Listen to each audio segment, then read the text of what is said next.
Coming up on today's wrestling news, there's heat on a demoted WWE star after TV fiasco. AJ Styles has returned home to TNA. A WWE champion shocks the world at Slammiversary. And Goldberg's final run and comments about it have come in for some criticism. I'm Michael Hamflet. I'm Michael Sidgwick. And this is the news. And we start where else but with the worldwide leader in sports entertainment. And more specifically, some massive heat on something of a WWE legend, albeit a contentious one. Following some recent comments on a Saturday Night's Main Event, yes, of all people, Jesse Ventura has once again raised the ire of WWE management. What is this, the 1980s? You may recall on a recent Saturday Night's Main Event that Jesse Ventura was basically demoted to the Joe Tessitore introductory spot rather than taking his seat at the commentary booth in the main event of Saturday Night's Main Event, this time around being Goldberg versus Gunther for the World Heavyweight title. Ventura has so far called every main event on Saturday Night's Main Event as per their leaning into the nostalgia of the events on the CAC, on Peacock, and has kind of like drawn some acclaim and criticism depending on your tastes, I would guess.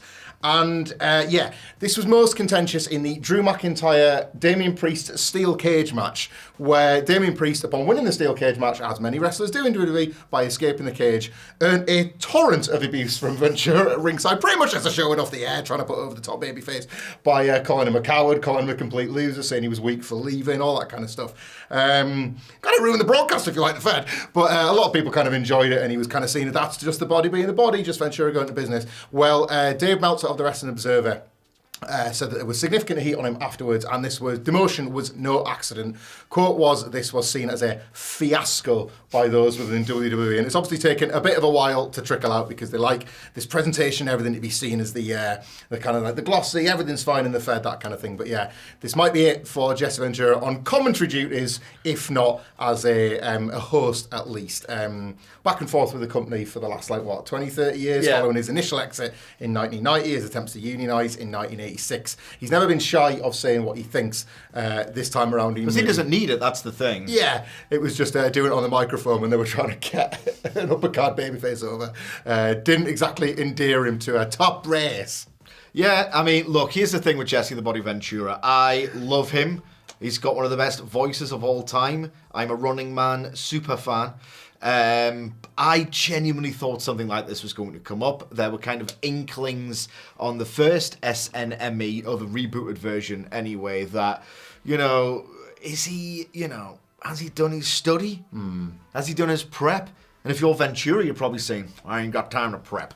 So, you know what I mean? It always felt like there was... It's all good stuff. It always felt like there was going to be some kind of awkward collision between Ventura's thoughts, his just completely carefree attitude. Again, he doesn't need this. He's not going to try particularly hard to fit into WWE's ethos. I mean, as Hamflet points out, this is a guy who years and years ago was the one person to attempt the unthinkable. So I understand, A, why this has kind of happened, B, the reaction to it, sadly. What I don't understand is why he wasn't just brought back for one match. Mm-hmm. In the first instance, one match, maybe one match per show. I'm not being funny, this new WWE audience, they barely seem to know who Rusev is. Yeah. You know what I mean?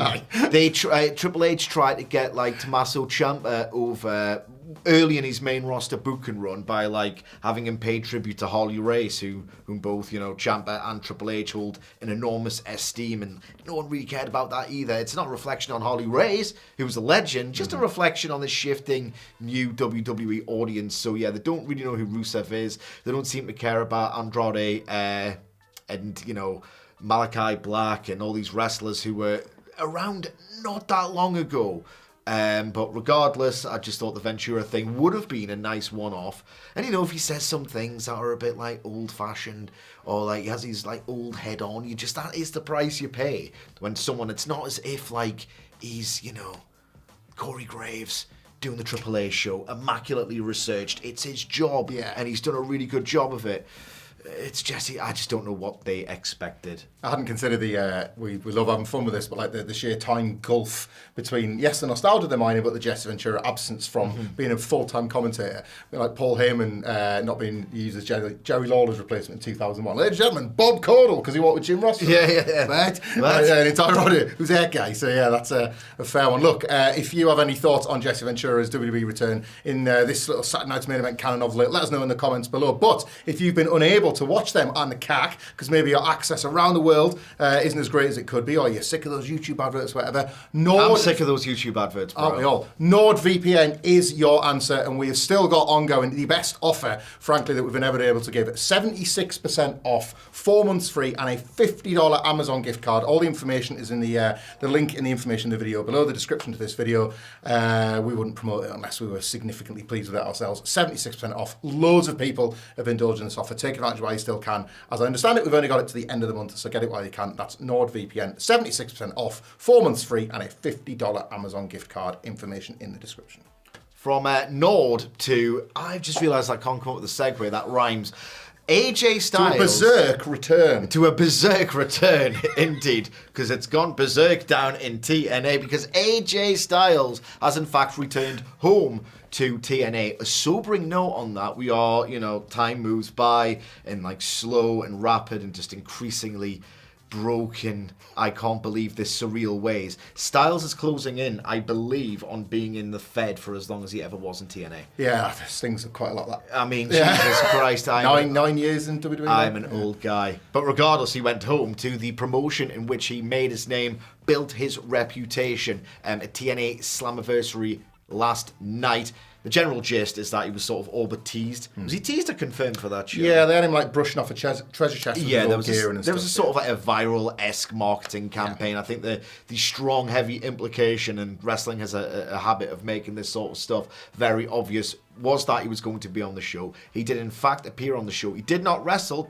yet, who the hell knows. But instead, after Leon Slater defeated Moose for the X Division Championship, AJ Styles, sorry, where are my manners, came out and basically really did a great job of putting Slater over, giving the ring an endorsement. And if you're Slater, you probably, idolized through at the time or tape study, because AJ Styles is one of the most influential, vastly influential performers of this and indeed any other generation. When you look at how much has changed stylistically in his wake, must have been a total thrill for Slater on a night that didn't necessarily go amazingly well for TNA reception wise, at least insofar as my own curated individual social media goes. But the temperature seemed to be, if you look at Cage Match, did you see the rating? I haven't yet, no. It was, I think it was like 1.74. Oh boy. I don't think it was that bad, realistically, but I think the main event finish pissed a lot of people off. But they did a really good bit of business, in my opinion, with the Slater stuff. Easily put them on the map, and they're all, put it this way, these things can sometimes seem like hollow, like when The Undertaker will come out and endorse someone on Raw on a Legends night, or an NXT, particularly when he chokeslam Braun Breaker. It just feels like, well, if he's meant to be good, why did you just kick his ass, Tick? Yeah. You know what I mean? But a lot more people will know Slater's name at this point. It just feels like he's one of the young wrestlers, and there aren't many. Soberingly, there aren't many that have got the potential to do something huge in pro wrestling, especially in the men's scene is aging out, but Slater's one of them. Yeah, this was, you're right to make that kind of comparison, really. Often kind of get a bit cynical now while the guard goes up when there's supposedly an endorsement of a wrestler, when you're often wondering, who's this really for? Jericho. AJ couldn't have been more affable towards Slater. Slater was, he kind of did mark out in the ring, but like, I kind of did watch him. They brought out AJ to his old TNA music. He did his entrance, came out with a jacket. He's a massive old school TNA rock, so he was absolutely loving his life. The theme, like the crowd, it was well attended. There was a boost. A record, potentially. Yeah, a boost that could be credited to AJ Styles, because there was like quite a surge on like late tickets for TNA. You'll see all about those various figures, and I imagine some like beautifully framed arena pictures that we started getting these days from TNA as it chases number 2 status in North America. But number 2 status. But that crowd certainly understood, I think, the gravity of the moment of TNA. We talked about this since this WWE TNA business relationship begun. AJ Styles was the one. Him returning to TNA, being in a TNA ring again, and that means something to me. And he's doing a stupid voice, but he actually it does mean something to me. And I did wonder on the same show where like Team 3D and the Hardys have lined up a match for Bound for Glory. I did wonder if this is the slow stroll to TNA getting AJ as an inductee for their Hall of Fame around Bound for Glory time, and maybe doing AJ versus Slater as an X Division match. When you talk about putting somebody over, this could be massive. Yeah. Slater, if he beats AJ Styles and like AJ's return to the X Division, the division as you say he made famous, an entire style that he made famous ultimately. A nice weekend for him. Look, Omega and Ospreay held the dude in the highest esteem imaginable, you know. And further to that, AJ Styles continued over the weekend to further his rivalry with Intercontinental Champion Dominic Mysterio. That feels like a match down the line. We could be looking at another title for title match if AJ was to win the IC title, which does lead us nicely into one that took place last night on Slammiversary, which may be something to do with the rating on Cage Match. I don't know, but I was kind of into it as Fatal Influence's JC Jane became a double champion and made history in the process. The first ever active WWE wrestler to win the TNA Knockouts title. She is, of course, the NXT Women's Champion as well. She defeated Masha Slamovich. There was some interference and some run-ins and double referees and all that kind of stuff. It wasn't the cleanest, although she did kind of pin Masha clean with a finisher, that kind of like roaring elbow, roaring encore, I think she calls it. It's been effective for her in NXT. It helped her win the NXT Championship from Stephanie Vaquer. It is fake. Indeed. But she... So they did kind of cover it with run-ins and referees and all that kind of thing, but ultimately, she pins Masha herself relatively clean. I would say controversial in the sense more of what happened later on the show rather than JC winning the title herself. JC's in the run of her WWE career so far, we've seen this sort of thing happen between WWE and TNA. However, this now means that both of TNA's major titles are with WWE wrestlers. Kind of related to the story, Trick Williams was successful in the main event defending against Mike Santana and Joe Hendry. He pinned Joe Hendry, not for the first time, to retain the NXT World title. It was thought that either Hendry or Santana might be taking the men's title back. And the fact that there was two TNA guys, the optics weren't immaculate. Yeah, and maybe justify why JC was going to take the TNA title and kind of keep this mix of champions. No, there is no mixes right now. You've only got the X and the tag belts, and then NXT, you've got the whole lot of them. Trick Williams got like a special entrance, as you would maybe expect on like an NXT takeover type thing. This was the TNA show. JC Jane winning the title, sort of pretty cool. You think there might be a rematch down the line. JC Jane will presumably bring both those belts to NXT this week, but on the same show where Trick retains, suddenly that becomes a little bit more of a contentious call. Yeah, indeed. On JC Jane first, I tell you what, right, I'm not the kind of person who's going to lavish Michael Hickenbottom's booking with any praise. I think NXT's awful subjectively, right? If I can be objective about it, what they've done with JC Jane's genuinely quite good. Like, genuinely really good, actually, in terms of booking. She begins the year as someone who's been in NXT for a while. They try and reboot Toxic Attraction into Fatal Influence. It feels legitimately like she's treading water, and then she acts as what we perceive to be transitional champion as she beats Stephanie Vaquer for the NXT women's title, with the idea being, it's going to be Blake Monroe or Jordan Grace or, one of the superstars that they're bringing in to make it the best women's division in wrestling, at least how they marketed. And they were calling her on TV deliberately. It felt like they were hanging a lantern on everyone thinking, JC Jane, she's improved, but JC Jane, and in canon, the characters were calling her the most beatable champion.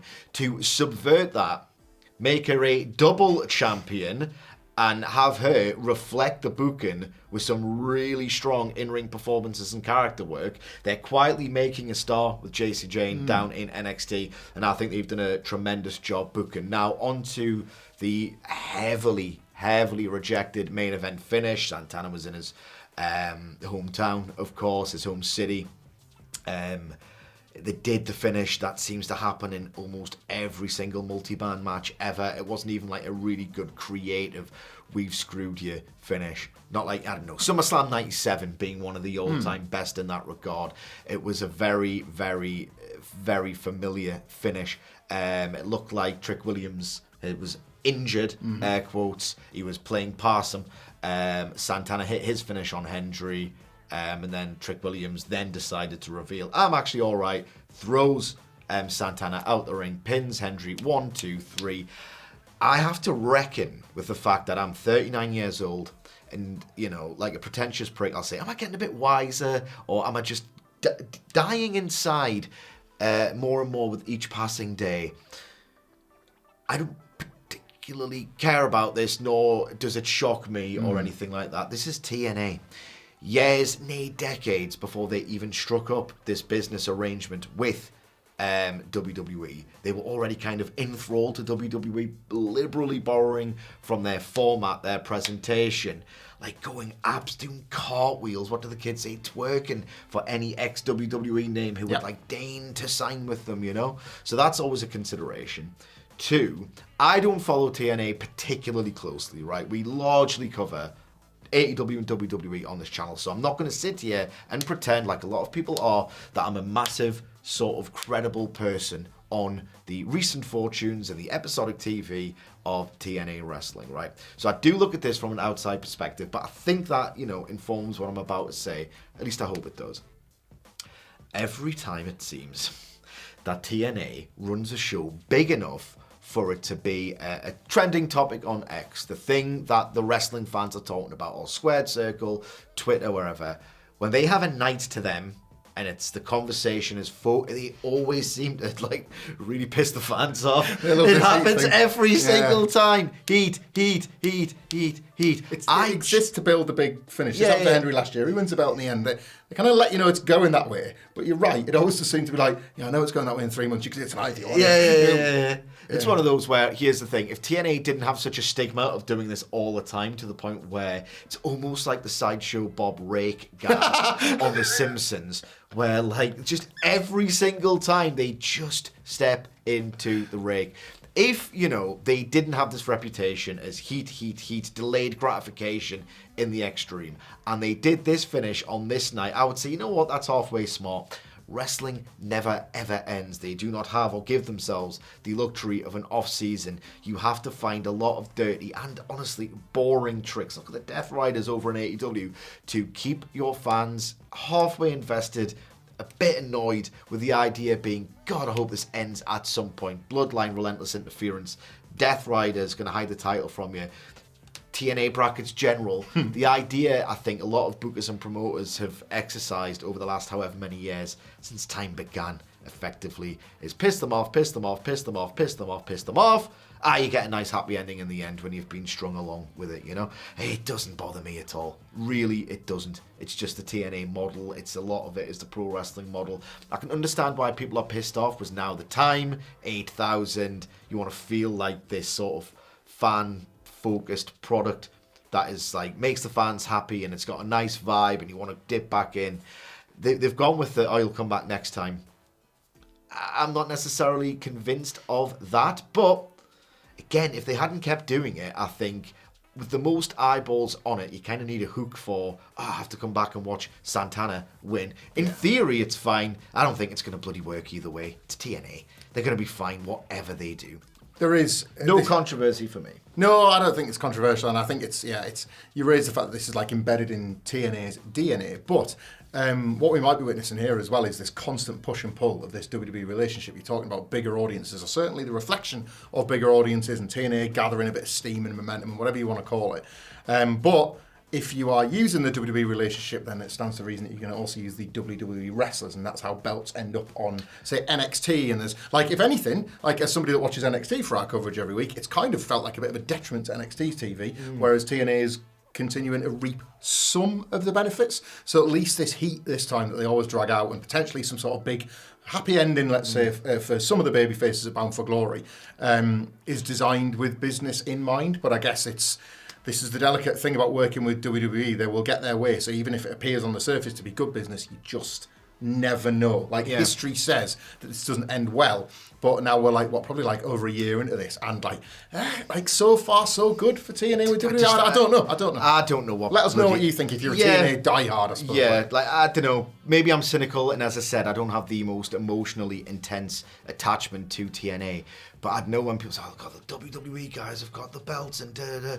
It's like, I think they love it. They've always wanted something like that. Look at the way that, like, they just as one example of this, TNA has always been sort of fixated on WWE and just never treated them like this. They never had that challenger brand defiance, really. I know they did the VKM, but so often, like with Eric Young, just copy their homework, they're the best. It always just seems like they've worshipped them, so it doesn't come as a surprise to me, but maybe I'm the wrong person. Let us know in the comments below whether you believe that TNA got buried last night or not. And on the subject of burials, Peter Rosenberg, podcaster, hip-hop artist, I think, and sometime WWE pre-show panelist, has had a lot to say on X in sort of a filmed rant about Goldberg's retirement. We know the general gist is Goldberg retires in a match in a loss to Gunther. Through another WWE snafu, his speech is cut short. Goldberg then appears on the Ariel Helwani show, kind of talking around, and then as it goes on, Helwani, good interviewer, he gets a little bit more out of Goldberg. Goldberg outright says, I'm pissed. It should have been longer. I got 3 promos. It felt like it wasn't even a PLE, a World Heavyweight title match. I've had loads. It seems like he didn't care for almost any of it. And Rosenberg has had some things to say. He said that, isn't it funny how it's always the most overbooked, over-pushed wrestlers who have the sense of entitlement? And Rosenberg also says if it was up to him, he should have got squashed. Now this, I don't have much to say about it basically, other than this. People will say, and I'm cynical, and I think there's a kernel of truth to this, that alright, okay, as soon as something goes slightly awry with the perception of a WWE thing and certain wrestlers are unhappy and the state media will encroach upon the conversation and say, standing up for WWE and all the rest of it, like it's some carefully controlled public relations exercise where, the gentle activity and this PR machine pumps into overdrive. Honestly, and it's fine for me to say this because I work with one. I think these WWE marks would just do it regardless if they were told to or not. But that's, we've carefully positioned that as the 4th story on the video because we've got an after news coming out where the better stories will take priority. Ian wrong on any what I just said, in fact. This is the Rosenberg comments. He's kind of gone in 2-footed on Goldberg. Yeah, of course, yeah. And you imagine some people would, and Rosenberg is one of those names. But there's sort of a clock ticking here as well, isn't there? But you flagged this. In the Ariel Helwani interview, there was some sort of line where Goldberg was like, 2 weeks. 2 weeks, you'll hear the full truth. I mean, I've got the gist, Bill. Yeah, he kind of then laid out half of it. But it's funny to think if that was him holding back, what else you got? Yeah. So it's just interesting now that other people are weighing in ahead of Goldberg potentially letting a bit more information trickle out. I'm curious to hear if he's got more to say or if he just ended up being Goldberg about it and going over the line on at the first opportunity. Because it does feel like he kind of got a lot out of his system. But if there's more to come, what reaction does that generate? And then this cycle keeps on going. Yeah, people seem to be quite enjoying the back and forth. Yeah. I love the irony of this. Only Goldberg, big old angry Goldberg, could continue to make a meal out of this, considering that most people really like the Gunther match. Yeah, I know. Almost universal critical acclaim. Yes, the speech getting cut was must have been so annoying for him, but the whole thing was put on YouTube and people praised him for that. Yeah. It's praise, couldn't have gone better. I'm really pissed and I'm going to let you know why. And it's great. Let's just keep this aggro train going a bit longer. I know. It's could have just ended. If Goldberg had I don't know. We've had thoughts on this. I've given my extended thoughts on the podcast, which you can listen to on Apple Podcasts, Amazon Music, Spotify, and YouTube. But ultimately, Goldberg should have known better. He was used in a counter-programming game as a pawn. If he really wanted a more grandiose send-off, he should have looked at the plan and realised what was happening. A lot of it's on him, in my opinion. Well, and if you like these opinions, and how could you not, let us know in the comments below. And tune in for an after news coming later on today. We'll be covering some of the other things that have gone on over the weekend in wrestling. And in the meantime, stay right here because there's probably going to be a class video somewhere in this space here. We'll see you later.